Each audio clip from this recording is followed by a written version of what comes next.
ओं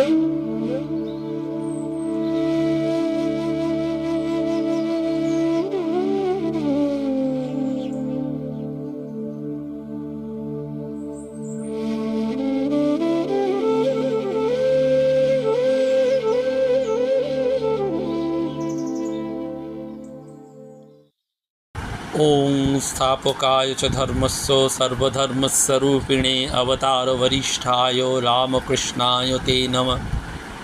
শ্রী শ্রী ঠাকুর, শ্রী শ্রী মা এবং স্বামীজি মহারাজের রাতুল চরণে ভুলুণ্ঠিত প্রণাম জানাই। চৈতন্য দেব মহাপ্রভু শ্রী চৈতন্য দেবের চরণেও ভুলুণ্ঠিত প্রণাম জানাই। আজকে একটি বিশেষ দিন, সেই পানিহাটির দণ্ড মহোৎসব। আমরা আজকে এই বিশেষ পুণ্য দিনে পানিহাটির মহোৎসব এবং ভগবান শ্রী রামকৃষ্ণদেবের কথাই স্মরণ মনন করব। এবং প্রসঙ্গত আপনাদের বলে রাখা ভালো, আগামী 30শে জুন মঙ্গলবার শ্রীমৎ কল্যাণানন্দ ব্রহ্মচারী মহারাজের পুণ্য জীবন কথা স্মরণ মনন হবে বিবেকানন্দ সোসাইটি। কোনো প্রবেশপত্র নেই, মানিকতলার বিবেকানন্দ সোসাইটিতে আপনারা সকলে আসতে পারেন। আজকে বিকালবেলায় বলরাম মন্দিরে সেবা যোগ নিয়ে বিশেষ ধর্ম আলোচনা, সেখানেও আপনারা আজকে সমবেত হতে পারেন। আর তার থেকেও একটি গুরুত্বপূর্ণ ঘোষণা, আগামী 16ই আগস্ট স্বামী বিবেকানন্দের পৈতৃক আবাস এবং সাংস্কৃতিক কেন্দ্রে রামকৃষ্ণ মঠ এবং রামকৃষ্ণ মিশনের চতুর্দশ সংঘাধ্যক্ষ পরম পূজ্যপাদ শ্রীমৎ স্বামী গহনানন্দজি মহারাজের স্মরণে উৎসর্গীকৃত একটি ভক্ত সম্মেলন হবে। এই মহতী ভক্ত সম্মেলনের জন্য আপনারা সকলে প্রবেশপত্র সংগ্রহ করতে পারেন। যারা পরম পূজ্যপাদ শ্রীমৎ স্বামী গহনানন্দজি মহারাজের আশ্রিত সন্তান, তারাও এই সম্মেলনে যোগদান করবেন, আমাদের উদ্যোক্তাদের সাথে সহযোগিতা করবেন এবং বিভিন্ন পর্বে আপনাদের দায়িত্ব থাকবে সেটি পালনের জন্য একটু এগিয়ে আসবেন। যে কোনো দিন রাত্রে 9টার পর আমার সাথে যোগাযোগ করতে পারেন। আমরা জানি যে পানিহাটি হচ্ছে গৌড়ীয় বৈষ্ণবদের পরম তীর্থ। শ্রী শ্রী চৈতন্য চরিতামৃতে আমরা এই স্থানে সচীমাতার মন্দির, নিত্যানন্দের নর্তন, রাঘব ভবন এবং শ্রীবাস অঙ্গনে মহাপ্রভুর সদা আবির্ভাবের কথা জানতে পারি। শ্রী চৈতন্যদেব এবং নিত্যানন্দ মহাপ্রভু এই পানিহাটিকে অমৃত তীর্থে পরিণত করেছেন এবং ঠাকুরের সময়ও রাঘব ভবনের অস্তিত্ব ছিল। এই রাঘব পণ্ডিতের জন্মস্থান হচ্ছে পানিহাটিতে। নিত্যানন্দ 1516 সালে পানিহাটিতে আগমন করেন। রাজা বল্লাল সেনের সময় 1102 সালে এটি একটি জনবহুল ও প্রসিদ্ধ স্থান ছিল। এখানে কর উপাধিধারী কায়স্থ পরিবার শিক্ষা দীক্ষায় উন্নত ছিলেন। শ্রী শ্রী চৈতন্য চরিতামৃতে উল্লেখিত আছে যে মকরধ্বজ কর রাঘব পণ্ডিতের অনুরক্ত শিষ্য এবং সেবক ছিলেন। পানিহাটিতে বনদেবীর আস্তানা ছিল। বৃদ্ধারা প্রতি বছর বেশ ঘটা করে এখানে এসে বনদেবীর পুজো দিতেন, কারণ এই সময়টায় হিংস্র পশুদের উপদ্রব ছিল। সেই সময় সাপদ সংকুল জঙ্গল ছিল। বাংলার এই প্রাচীন পুণ্যগ্রাম, যার পূর্ব নাম ছিল পুণ্যহট্ট বা পণ্যহট্ট, সেটা প্রসিদ্ধ বাণিজ্য কেন্দ্র হিসাবে পরিচিত ছিল। মহাপ্রভু শ্রী চৈতন্যদেব দুবার এই পানিহাটিতে এসেছিলেন। প্রথমবার 1515 সালে পুরী থেকে আসবার সময়, আর দ্বিতীয়বার পুরী ধামে যাবার সময়। প্রথম আগমন বার্তা শ্রী চৈতন্য চন্দ্রোদয় নাটকে বর্ণিত। দ্বিতীয়বারের কথা বৃন্দাবন দাস তাঁর শ্রী চৈতন্য ভাগবতে লিখে রেখে গিয়েছেন। প্রথমবার পিছলদা থেকে নৌকাযোগে পানিহাটিতে এসে বটবৃক্ষ ঘাটে অবতরণ করেন। সেই ঘাট এখনও বিদ্যমান। প্রায় 600 বছরের সেই ঘাটে লোকমুখে বটবৃক্ষটি লোকমুখে নিত্যানন্দের লীলাস্থল নামেই পরিচিত। 600 বছরের পুরনো। মহাপ্রভু নৌকা থেকে ঘাটে নামা মাত্র অসংখ্য মানুষ তাকে দর্শন করতে আসেন। সেই সংস্কৃত নাটকে এই ভিড়ের কথা উল্লেখ রয়েছে। ঘাট থেকে মহাপ্রভু রাঘব পণ্ডিতের গৃহে যান। নৌকার মাঝিকে মহাপ্রভু তার পরিধেয় বস্ত্রটি দিয়ে দেন। রাঘব পণ্ডিতের বাড়িতে মহাপ্রভু জনসমুদ্রের প্রতি দৃষ্টিপাত করেন। তাকে দর্শন করে স্থানীয় মানুষ আনন্দে আপ্লুত হয়ে ওঠেন। আনন্দস্বরূপ ভগবান শ্রী চৈতন্য দর্শনে মানুষ ধন্য হয়েছিলেন। মহাপ্রভু রাঘব পণ্ডিতকে আলিঙ্গন করেন, কৃপা করেন বলেন, রাঘবকে দেখি আমার সব দুঃখ দূর হইল। গঙ্গা স্নান করিলে যে সন্তোষ লাভ হয়, তাহা রাঘব আলোয় পাইলাম। শ্রী মহাপ্রভু নিত্যানন্দ সহ ভক্তগণের সঙ্গে আহারে পরিতৃপ্ত হয়ে বললেন, রাঘবের কি সুন্দর পাক, এমন সুস্বাদু শাক আমি কোথাও খাইনি। রাঘব পণ্ডিতকে ডেকে মহাপ্রভু বললেন, রাঘব, তোমাকে একটা গোপনীয় কথা বলি। নিত্যানন্দ ব্যতীত আমার দ্বিতীয় কেউ নেই। নিত্যানন্দ আমাকে যেরাম করান আমি সেই রকমই করি। যেই আমি সেই নিত্যানন্দ, ভেদ নেই। তোমার গৃহে সকলেই বিরাজমান, তুমি সাবধানে নিত্যানন্দের সেবা করিও। এরপর রাঘব পণ্ডিতের শিষ্য এবং সেবককে মহাপ্রভু ডেকে বললেন, মকরধ্বজ, তুমি ভাগ্যবান। কায় মনোবাক্যে তুমি রাঘব পণ্ডিতের সেবা করিও। তুমি রাঘবের প্রতি যাহা করিবে তৎসমুদায় আমার প্রতিই করা হইবে, সেটা তুমি জানিও। এই নিত্যানন্দের পানিহাটিতে অবস্থানকালে রঘুনাথ দাস নামে এক বৈরাগ্যবান যুবক তার কাছে আসেন। চৈতন্যদেবের শান্তিপুর অবস্থানকালে রঘুনাথ চৈতন্যদেবকে দর্শন করেন, প্রণাম করেন। চৈতন্যদেব কৃপা পরবশ হয়ে রঘুনাথকে বাহ্য বৈরাগ্য ছেড়ে অনাসক্ত হয়ে সংসার করতে বলেন। রঘুনাথ সেই রকমভাবেই জীবনযাপন করতেন। বিশাল ধনাঢ্য পরিবারের একমাত্র সন্তান, জমিদারির বার্ষিক আয় 21 লক্ষ টাকা, কিন্তু তিনি ছিলেন দেবদ্বিজে ভক্তিপরায়ণ। উৎসব অনুষ্ঠান সদাব্রত লেগেই রয়েছে। রঘুনাথ বিবাহিত, কর্মে এবং কথায় মহাপ্রভুর নির্দেশ পালন করেই সংসারে রয়েছেন, কিন্তু মনে শান্তি নেই। দেখুন, আমরা এই সংসারে অনেক সময় থাকি কিন্তু শান্তি পাই না। সত্যি সত্যি সংসারটা অশান্ত তখন হয়ে যায় যখন আমরা মানুষের প্রতি এই দান ধান এটি করি না। দানে একটা তৃপ্তি আছে, সেবায় একটা আনন্দ রয়েছে। আমরা আপনাদের আগেও বলেছি, রোজ হয়তো শুনলে একঘেয়ে লাগবে যে এই রোজই অরিজিৎবাবু টাকা করেন, কিন্তু সত্যি আত্মবিকাশ এবং বিবেকানন্দ অনুধ্যান কেন্দ্রের মতন একটা প্রতিষ্ঠান চালাতে গেলে অর্থের দরকার। মেয়েদের প্রতিদিন একটু পুষ্টিকর খাদ্য দেওয়া, তাদের একটু পড়াশোনা করানো, তাদের বিভিন্ন স্কিল ডেভেলপমেন্টের জন্য এগিয়ে নিয়ে যাওয়া, এটির জন্য দরকার। আপনারা যদি প্রতি মাসে বিন্দু বিন্দু করে দেন, বৃহৎ দরকার নেই, কিন্তু অল্প অল্প করে দিলেই সেটি আমাদের অনেক কাজে লাগবে। আমরা মনে শান্তি পাবো কিন্তু সত্যি সত্যি যদি করে দেখেন। পানিহাটিতে নিত্যানন্দ রাঘব পণ্ডিতের বাড়িতে অবস্থান করে শ্রী চৈতন্যদেবের আদেশ অনুসারে আচণ্ডালে হরিনাম করছিলেন, ভক্তি উপাসনার প্রচার চালাচ্ছিলেন। লোকমুখে সেই সংবাদ পেয়ে রঘুনাথ পানিহাটিতে এসে গঙ্গা তীরে বটবৃক্ষের তলায় প্রেমানন্দে বিভোর নিত্যানন্দকে দর্শন করেন। কিছু কথাবার্তার পর নিত্যানন্দ রঘুনাথকে বলেন, চোর, তুমি বাড়ি ছাড়িয়া বারবার পলাইয়া আসো আর ভক্ত সঙ্গে প্রেমাস্বাদ করো, সেজন্য এবার তোমাকে দণ্ড দিব।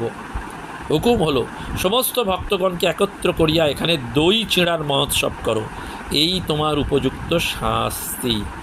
মহাপ্রভুর বাণী, নামে রুচি, জীবে দয়া, বৈষ্ণব পূজন। লোক মারফত চতুর্দিকে ভক্তদের আমন্ত্রণ পাঠানো হলো। দই, চিঁড়া, কলা, চিনি, ক্ষীর, সন্দেশ, ভোজ্যবস্তু রঘুনাথ প্রচুর পরিমাণে সংগ্রহ করলেন।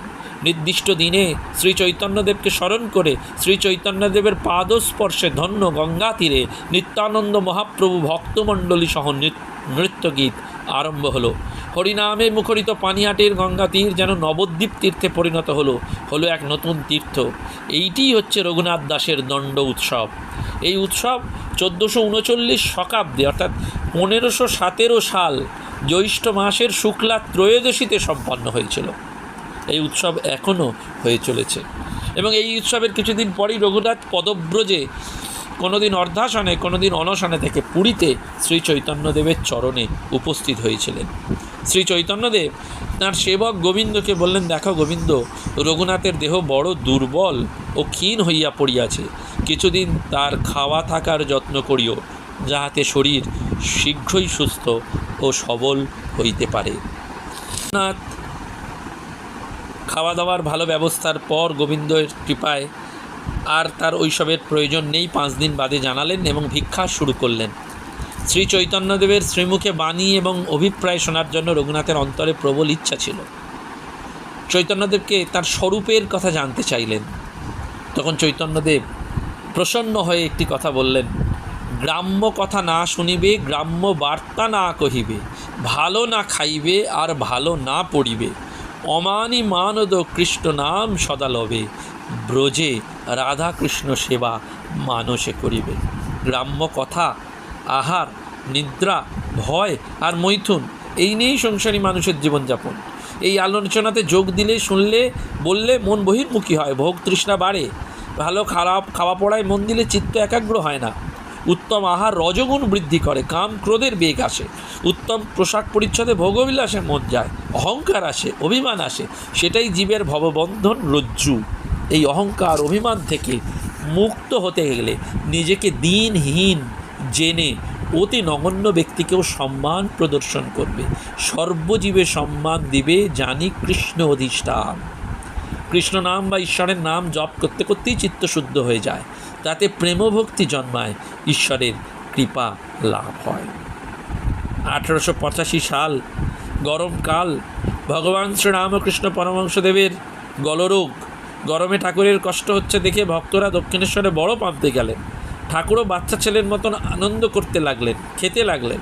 এর 2 মাস বাদে গলায় বেদনা উপস্থিত হলো। আরও কিছুদিন পর বেশি কথা বললেও সমাধিস্থ হওয়ার পর বেড়ে উঠতে লাগলো। জনৈক ভক্ত ঠাকুরের চিকিৎসার জন্য বউবাজারের রাখাল ডাক্তারকে নিয়ে এলেন। ডাক্তারবাবু ওষুধ, মালিশের ব্যবস্থা দিলেন আর বললেন রোগী যেন কয়েকদিন বেশি কথা না বলেন আর বারবার যেন সমাধিস্থও না হয়ে যান।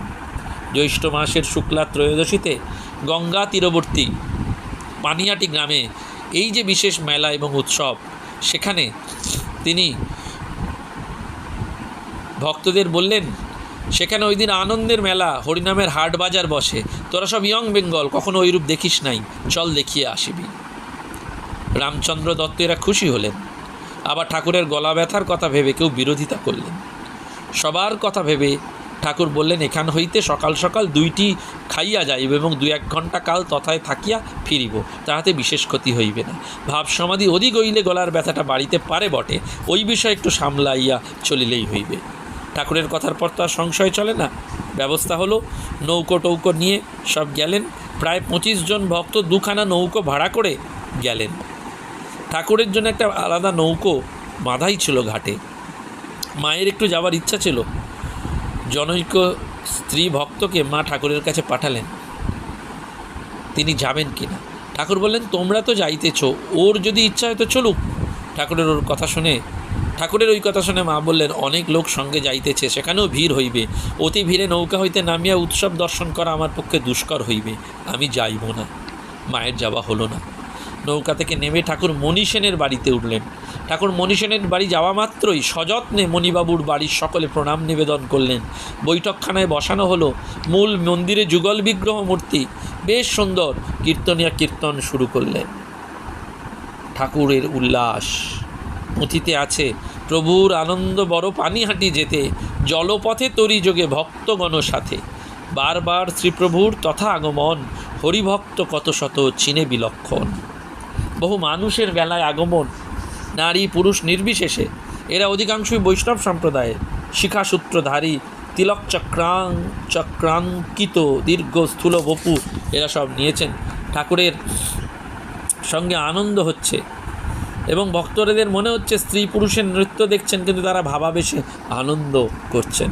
ঠাকুরের শরীরের কথা ভেবে বারবার সমাধি অবস্থা হওয়ায় তাকে কীর্তনের মধ্যে থেকে সরিয়ে নিয়ে গিয়ে রাঘব পণ্ডিতের বাড়িতে নিয়ে যাওয়া হলো। কীর্তন সম্প্রদায় ঠাকুরের পুত সঙ্গ ছাড়লেন না, তারাও গেলেন পেছনে পেছনে। ঠাকুর সামান্য কিছু এগিয়ে ভাবাবেশে আবার স্থির হয়ে রইলেন। অর্ধবাচ্য দশায় অবস্থানের সময় ভক্তদের অনুরোধে তিনি ধীরে ধীরে এগোলেন। রাজপথে উপস্থিত হওয়া মাত্রই কীর্তনের দল ঠাকুরের দিব্যোজ্জ্বল শ্রী মনোহর নৃত্য এবং বারবার গভীর ভাবাবেশ দর্শনে নবীন উৎসাহের সাথে গান ধরল। সুরধ্বনির তীরে হরি বলে কেরে, বুঝি প্রেমদাতা নিতাই এসেছে। গঙ্গার তীরের সেই পুণ্য স্থান অশ্বত্থ বৃক্ষের নিচে গৌরাঙ্গ এবং নিত্যানন্দের উদ্দেশ্যে কয়েক মালসা ফলাহার উৎসর্গ করে ঠাকুরের জন্য মালসা নিয়ে আসার সময় একজন ভেগধারী কদাকার কুৎসিত বাবাজি কোথা থেকে এসে জনৈকা ভক্তের হাত থেকে কেড়ে নিয়ে ভাবে গদগদ হয়ে ওই মালসা ভোগের কিছুটা ঠাকুরের মুখে দিলেন। ঠাকুর তখন ভাবাবেশে ছিলেন। বাবাজি ঠাকুরকে স্পর্শ করা মাত্র ঠাকুরের সর্বাঙ্গ শিহরিত হলো, তার ভাব ভঙ্গ হলো। মুখে প্রদত্ত খাদ্য থু থু করে ফেলে মুখ ধুয়ে ফেললেন। সবাই বুঝলেন এই বাবাজি এক গণ্ড। ঠাকুর অন্য এক মালসা থেকে তাকে যৎসামান্য ভোগ তিনি গ্রহণ করলেন, ভক্তদের দিলেন। কোন্নগর নিবাসী নবচৈতন্য মিত্র তিনি শুনেছেন যে ঠাকুর এসেছেন এই মহোৎসবে, তাকে দর্শনের জন্য ব্যাকুল হয়ে তখন চারিদিক খুঁজে বেড়াচ্ছেন। হঠাৎ নৌকোর মধ্যে ঠাকুরের দর্শন পেয়ে দ্রুত বেগে উন্মত্তের মতন ছুটে এসে ঠাকুরের পদপ্রান্তে আছাড় খেয়ে পড়লেন এবং কৃপা করুন বলে প্রাণের আবেগে কাঁদতে লাগলেন। ঠাকুর তার ব্যাকুলতা এবং ভক্তি দর্শনে ভাবাবেগে তাকে স্পর্শ করলেন, আর স্পর্শ মাত্রই তার ব্যাকুল ক্রন্দন নিমেষের মধ্যে অসীম উল্লাসে পরিণত হলো। নৌকায় তাণ্ডব নৃত্য আরম্ভ হলো। ঠাকুরকে নানান রূপে স্তব স্তুতিপূর্বক বারবার সাষ্টাঙ্গ প্রণাম করতে লাগলেন। কিছুক্ষণ পর ঠাকুর নবচৈতন্যের পিঠে হাত বুলিয়ে নানান উপদেশ দিয়ে শান্ত করলেন। এরপর এই নবচৈতন্য সংসারের দায় দায়িত্ব অর্পণ করে নিজের গ্রামে গঙ্গা তীরে পর্ণকুটিরে জীবনের অবশিষ্ট কাল বানপ্রস্থের মতন সাধন ভজন করেছেন, ঠাকুরের নাম গুণগানে কাটিয়েছেন। এরূপে তৎকালীন দিনে ঠাকুর বহু ভক্তকে কৃপা করেছেন।